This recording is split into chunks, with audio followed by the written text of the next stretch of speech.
અરે યાર, આ ગરમી તો દિવસે દિવસે વધતી જ જાય છે. ઘરે પણ બેસાતું નથી. લાગે છે હવે એસી લેવું જ પડશે. હા, એસી ઠંડક તો આપશે, પણ કેટલા સમય માટે?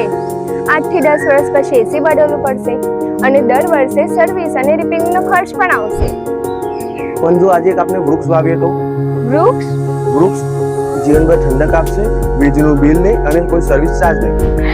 માત્ર ઠંડક જ નહીં, પક્ષીઓને આશરો મળશે, શુદ્ધ ઓક્સિજન મળશે, ફળ ફ્રૂટ મળશે, જમીનનું ધોવાણ અટકશે અને હવા વધુ સ્વચ્છ બનશે. વાહ, એટલે એસી ખાલી આપણા ઘરને ઠંડુ કરે છે.